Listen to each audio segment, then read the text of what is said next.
রং বা উচ্চতা নয়, মানুষের আসল পরিচয় আরও বড়। আসসালামু আলাইকুম। আশা করি সবাই ভালো আছেন। আজকে আমরা এমন একটা বিষয় নিয়ে কথা বলবো যা আমাদের সোসাইটিতে বেশ নিত্য নৈমিত্তিক একটা ব্যাপার হয়ে গেছে, তবে আমাদের মানসিক স্বাস্থ্যে বেশ ব্যাপকভাবে প্রভাব ফেলছে। আমি কিছু ফ্রেজ বলছি, আপনারা জীবনের কোনো না কোনো সময় কারো না কারো সম্পর্কে এ ধরনের কথা অবশ্যই শুনেছেন। কালো করে মেয়েটার কথা বলছো?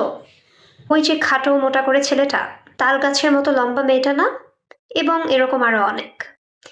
একটু ভেবে দেখি তো, কালো করে মেয়েটা বা খাটো মোটা ছেলেটার নিশ্চয়ই কোনো নাম আছে। কমপ্লেক্সন বা গায়ের রং, উচ্চতা, এসব বাহ্যিক বৈশিষ্ট্য কারো আইডেন্টিটি হতে পারে না। সাইকোলজি অনুসারেও কমপ্লেক্সন, গায়ের রং, উচ্চতা, স্থূলতা এসব বাহ্যিক বৈশিষ্ট্য আপনার কোর আইডেন্টিটির অংশ নয়।